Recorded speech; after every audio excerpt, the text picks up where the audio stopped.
Om Sri Mahaperiyava Sharanam. Voice of God, Volume 1. Main title, Society. Chapter 70. Shun money and imbibe good qualities. I have to stay in different places. In some places, the kitchen would be narrow and inconvenient. Smoke will start from there and fill up the mandap where I do puja.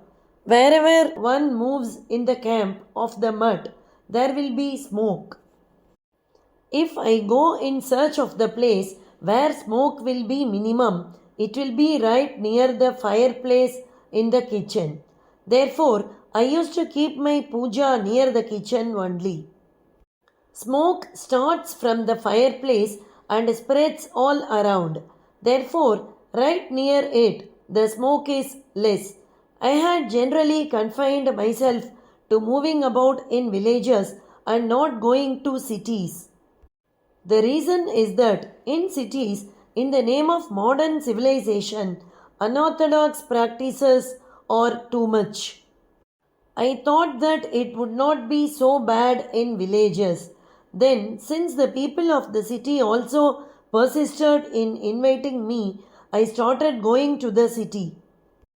In the city, I found the situation very different from what I thought. This gave me some satisfaction too.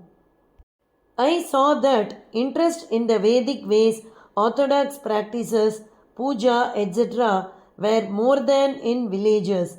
It appeared that just as the fireplace, which produces smoke, sends it away and keeps its own area clear, it appeared that people of the city were showing devoted interest in the orthodox practices as far as possible. Unlike people in the cities, those in the villages do not have much to do.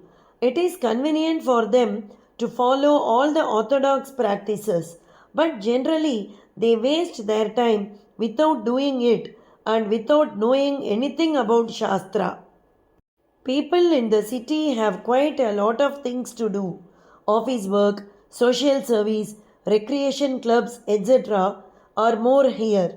Because of this, they find themselves having to give up several of our orthodox practices. Even then, they seem to feel for themselves, we are like this. Is it not wrong? That is why, in the midst of a lot of work and pressure, they are engaged individually and in groups in performing modest puja, a little of orthodox practices, bhajans, temple worship, listening to discourses on Purana, etc. This gives happiness to some extent. There will be full happiness only when we make ourselves follow the old dharmas fully.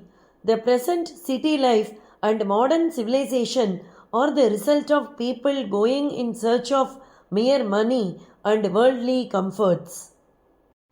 The keen desire for money should go. Everyone should make effort to enrich himself with good qualities, giving up jobs that give more and more money and activities which give rise to more and more diseases. Sincere effort should be done to live a peaceful and contented life. Even devotion and puja may be for money or other comforts. Desire may arise in such things as other people's appreciation of our puja or our expertise in Shastra. One has to be very careful in these things. What is basic to everything is to give up the ego. If that goes, we can with humility and joy do anything with the thought of dedicating it to the Lord, and we can prosper. We can also make the world prosperous. It is pitiful when we think of how, in the name of civilized life, we desired something and have given up several good things. A number of people in the West who were following the path of civilization realized that there is no fulfillment in life and became dejected and have started turning to our Vedanta, devotional ways, etc. But we discarded our timeless, wonderful inherited wealth and taken up what has been discarded by the Westerners. The root cause for all this is that money has gained a lot of importance. At least from now on, attachment to money should be given up. We should strive to acquire good qualities. Then only we would be achieving the purpose of this human life and will help the world also. Om Sri Mahaperiyava Sharanam. Jai Jai Shankara, Hara Hara Shankara.